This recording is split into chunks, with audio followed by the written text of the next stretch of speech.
Hi guys, Marian here. Welcome back to my channel. In today's video, I'm going to be sharing everything that happened to my body from being pregnant multiple times. So let's get into it. I love being vulnerable and sharing everything with you guys because I just think it's so important, especially for anyone who's thinking about going down this journey, starting to go down this journey, to know more, because for some reason they don't teach this in health class in middle school.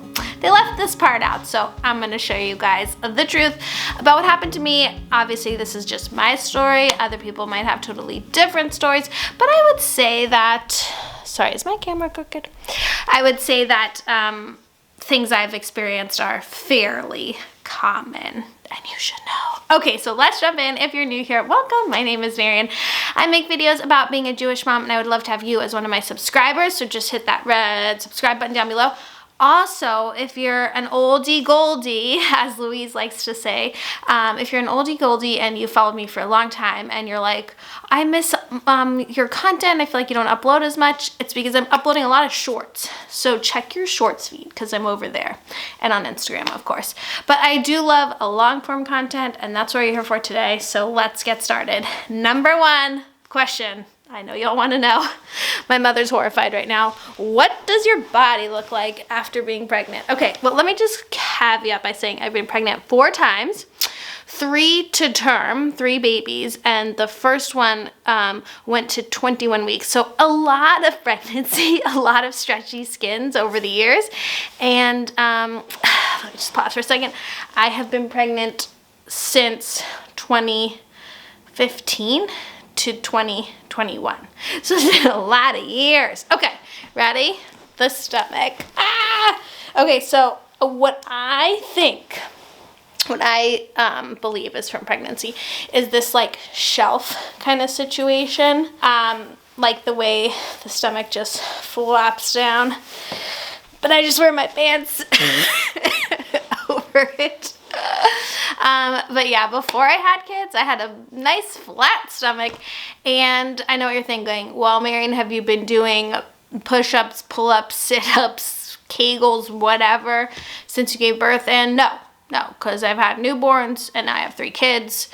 And yeah, maybe that's just an excuse, but I would say the vast majority of moms that I know are not doing their ab crunches, whatever they should be doing. So if you don't become a full-time athlete after you give birth, most likely your stomach muscles will be all stretched out, and it is very important to get them back together. It's important for so much, not just for looks, but for things like controlling your bathroom activities and being able to get all of that back together, and just strengthening up your core. So it's hugely important, but I will say I have not found the time to do it as consistently as I should have.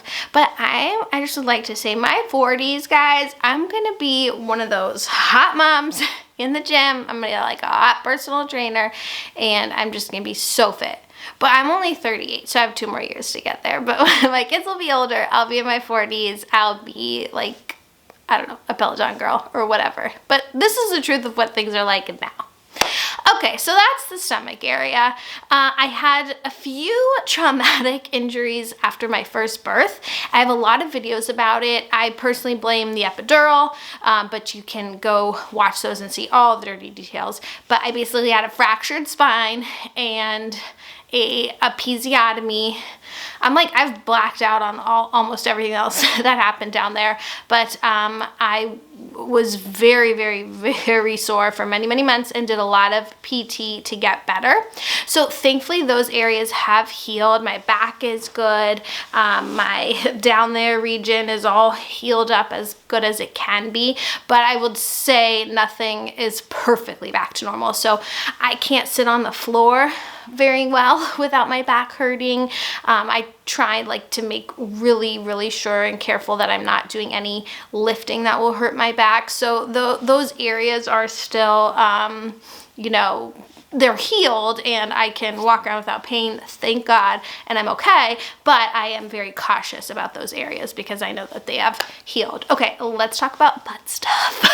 So I had a lot of issues with constipation after giving birth, which leads to my next body thing that happened, which is my thyroid, but we'll get there in a second. But because of all the constipation, I had so many issues with my stomach and the bathroom and all of that. And that has mostly healed. But again, when your body goes through so much drama, years after years, it just takes its toll. And it just like, I don't think we'll ever truly be 100% after that. So I'm always cautious. Like if I do feel constipated, I will take Dulcolax or whatever medicine right away because I don't want to injure anything again. Like all those hemorrhoids and fissures and all that fun stuff. If I feel like if you have multiple pregnancies, you experience it all. Me and my friends, we are on our group chat and we just text each other like, oh, got another one, got a hemorrhoid. What do you guys recommend? Like it's just open dialogue because we just have all been there. Okay, let's talk about the thyroid. So after giving birth the second time, although it probably did happen the first and I just didn't realize it because, like I said, there was so much else going on at that point, I had postpartum hypothyroidism. So pregnancy and hormones and everything affected my thyroid. Your thyroid is right here. I've actually been told that mine like sticks out more than it should. But so as a result of that, there are some fun side effects. Number one, the constipation, which is how I was initially diagnosed. Thank God I went to an amazing stomach doctor, and she was like, no, it's not your stomach, exactly your thyroid. So I finally got into an endocrinologist. I believe endocrinology is like the most difficult doctors to get an appointment with. I don't know why, that's been my experience. But I finally got to see an endocrinologist, and now I take thyroid replacement. I take medicine that acts as additional thyroid levelness. I'm using the wrong terms. But basically, I now am on medicine every single day of my life to help my thyroid because of pregnancy.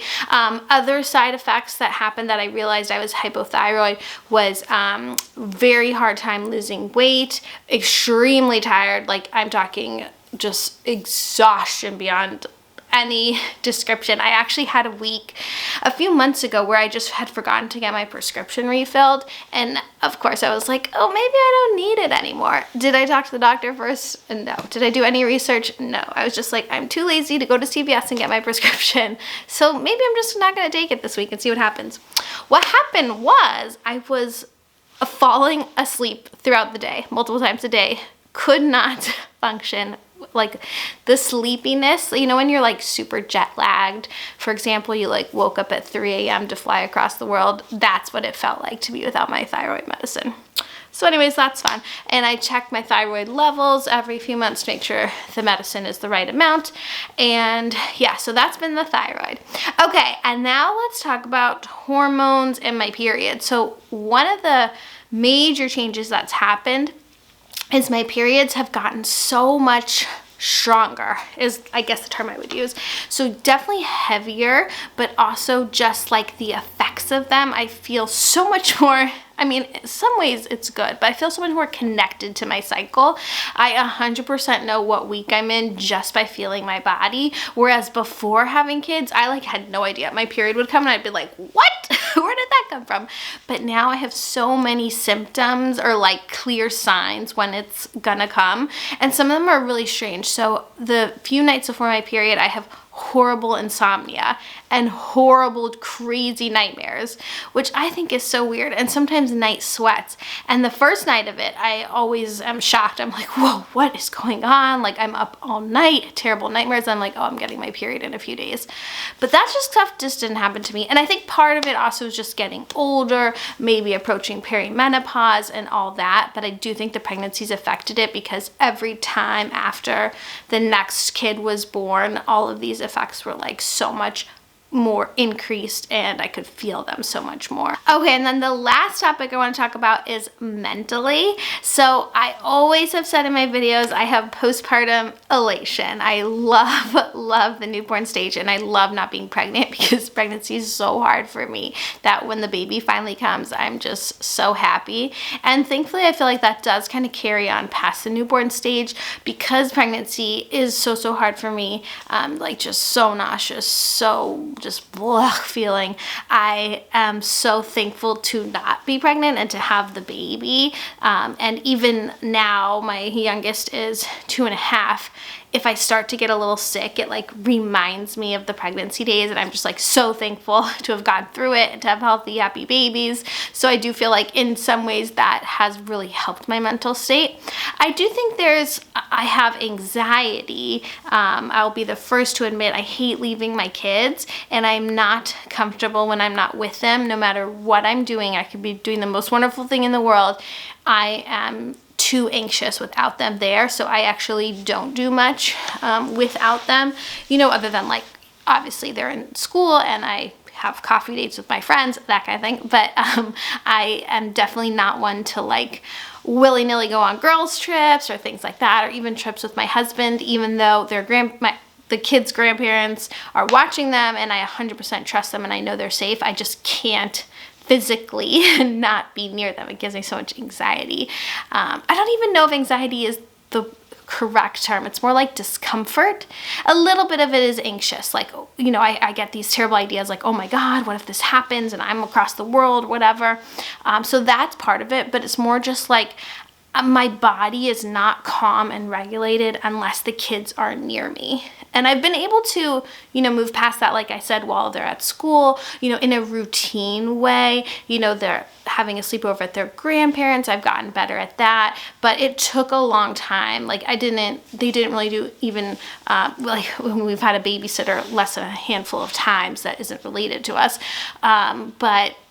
So it used to be that like I didn't even want to kind of go out to dinner without them because again, it just felt this weird discomfort not being able to see them. But now that my oldest is almost 7.5, I've gotten much, much better about that, and I can go out for dinner and do that kind of thing. It's like a little ping that still kind of shows up sometimes, but it's definitely more manageable. But I still like, even if I think about planning like the most wonderful vacation, I'm like, I just know I'll be like miserable and get that uncomfortable feeling, which is too bad because I think those kind of trips and things are amazing and I would love to do them. But maybe when the kids are older, it's just not the season. So yeah, there's been good mental health things and some bad mental health things that have come with it. But all in all, a lot of changes. So that is my expose, my full reveal of everything that I've experienced in my body postpartum and after having kids. I hope it's been informative and interesting to you. I'm happy to answer any questions, especially about my experience with hypothyroidism and anything like that. I actually have some diet stuff I'm going to share hopefully in the next video. I'm just trying to like film the meals and things to make it more interesting, but I really want to prioritize getting that out. And if there's anything else you want to see, let me know. It's the new year. How can I help you? All right. Thank you guys for watching. Thank you for subscribing for those who did, and I'll see you in the next one. Bye.